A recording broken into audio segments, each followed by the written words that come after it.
La represión. Ya estos tres males señalados, autoritarismo, mercantilismo y exceso de conformidad, explican muchas cosas. Pero veamos otras. En el plano de la problemática individual, el punto 1 del eneagrama, a la derecha del vértice superior del triángulo, representa esa faceta de nuestra neurosis que podemos llamar perfeccionismo y que afecta a todos los caracteres en mayor o menor grado. Nos exigimos en una cierta manera, por más que nos rebelemos contra nuestra propia exigencia. Nos falta cierta autoaceptación y no nos permitimos ser naturales, espontáneos. Vivimos desconectados de nuestra naturaleza interna y su sabiduría. Antes me he referido al carácter oligárquico descrito por Teofrasto, que tiene muchas implicaciones políticas. Lo caricaturiza Teofrasto diciendo a un colega: mira, nosotros que entendemos mejor debemos mostrarlos los asuntos del pueblo. Esto expresa una posición superior en la vida y se trata de un carácter no solo superior sino inferiorizador. Un carácter altamente moral que desde su superioridad moral juzga a los demás como inmorales, degenerados y tal vez dignos de ser enviados a la cárcel. O se arroga el derecho de educados y si no se dejan, posiblemente decida que hay que darles en la cabeza con un mazo civilizador. Tenemos un buen ejemplo en los cruzados y sus adversarios que insistieron en educar a los infieles, convertirlos a la verdadera religión, a Dios rogando y con el mazo dando, como dice el refrán, a agresión en nombre de la religión, como en tantas guerras. Esta es una faceta inseparable de la civilización. Cuando decimos que somos personas civilizadas, entre comillas, queremos decir que somos personas de cierta dignidad, de cierto refinamiento cultural, de cierta evolución psicológica o espiritual, de cierta calidad. Pensamos que somos civilizados y no bárbaros, no primitivos, pero es así. El hombre civilizado ha demostrado ser el más destructivo de los animales hasta ahora. Y si no nos damos cuenta es porque, como en el caso del carácter oligárquico o aristocrático, nos idealizamos y reinterpretamos nuestra voluntad de poder como privilegio merecido. Claramente, el carácter aristocrático ha cumplido una función en la cristalización de las clases patricias, los privilegios de las noblezas y la proyección al mundo de las realizaciones inferiorizadoras, acarreando injusticia en nombre de la justicia.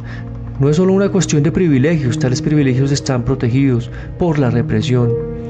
Cuando se usa la palabra represión en el sentido social, su significado es diferente del sentido psicológico.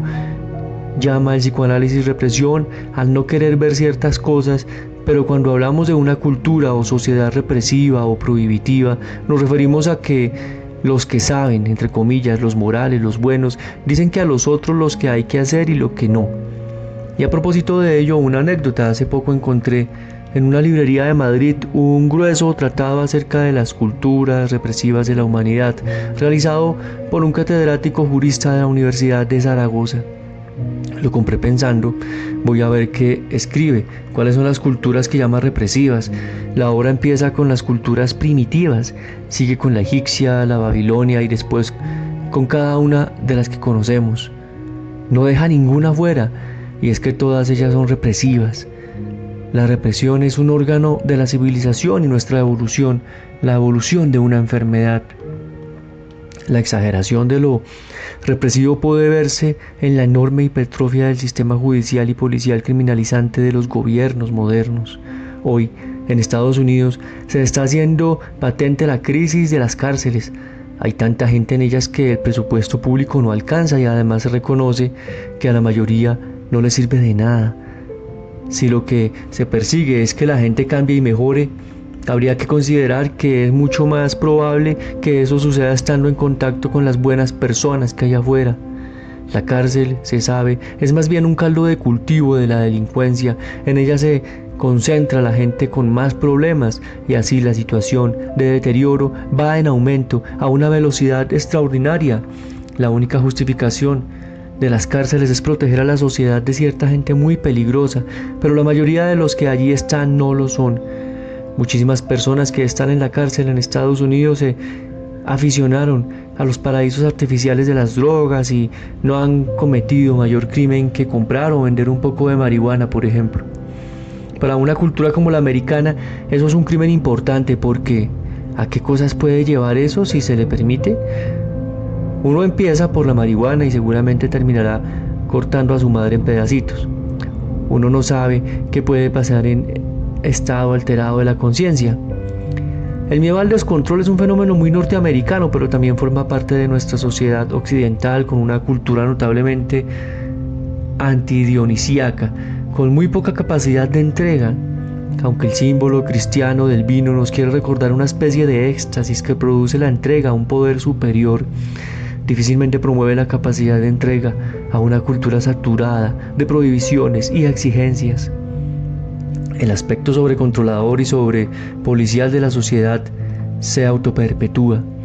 Cuanto más se criminaliza algo y cuanto más se dice a uno, tú eres malo, más malo se hará y mayores problemas surgirán en la sociedad. Nuestra civilización hipersocial, que pesa demasiado sobre la persona con su tienes que hacer lo que te digo, tienes que ser un buen ciudadano, tienes que ser patriota, genera rebelión y criminalidad.